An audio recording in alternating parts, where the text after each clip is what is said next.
தொடக்க நூல் பிரிவு 4. காயினின் வழிமரபினர். காயின் தன் மனைவியுடன் கூடி வாழ அவளும் கருவுற்று ஏனோக்கை பெற்றெடுத்தாள். அப்பொழுது காயின் ஒரு நகரத்தை நிறுவி அதற்கு தன் மகன் ஏனோக்கின் பெயரை வைத்தான். ஏனோக்கிற்கு ஈராது பிறந்தான். ஈராதுக்கு மெகுயாவேல் பிறந்தான். மெகுயாவேலுக்கு மெத்துசாவேல் பிறந்தான். மெத்துசாவேலுக்கு லமேக்கு பிறந்தான். லமேக்கு 2 பெண்களை மணந்து கொண்டான். ஒருத்தியின் பெயர் ஆதா, மற்றொருத்தியின் பெயர் சில்லா. ஆதா யாபாலை பெற்றெடுத்தாள்.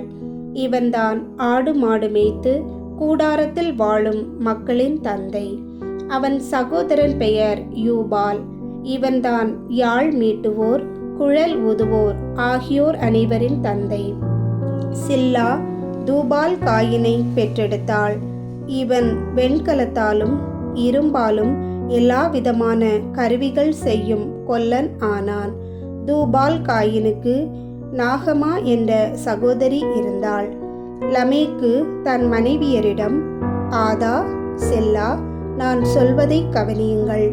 லமேக்கின் மனைவியரை, என் சொல்லுக்கு செவி கொடுங்கள். என்னை காயப்படுத்தியதற்காக ஒருவனை நான் கொன்றுவிட்டேன். என்னை அடித்ததற்காக அந்த இளைஞனை நான் கொன்றேன். காயினுக்காக 7 முறை பழிவாங்கப்பட்டால் லமேக்கிற்காக 77 முறை பழிவாங்கப்படும் என்றான். ஆதாம் மீண்டும் தன் மனைவியுடன் கூடி வாழ அவளும் மகன் ஒருவனை பெற்று அவனுக்கு சேத்து என்று பெயரிட்டாள். காயின் ஆபேலை கொன்றதால் அவனுடைய இடத்தில் இன்னொருவனை கடவுள் வைத்தருளினார் என்றாள். சேத்துக்கும் மகன் ஒருவன் பிறந்தான். அவனுக்கு அவன் ஏனோசு என்று பெயரிட்டான். அப்பொழுதே ஆண்டவர் என்னும் திருப்பெயரால் அவரை வழிபடலாயினர்.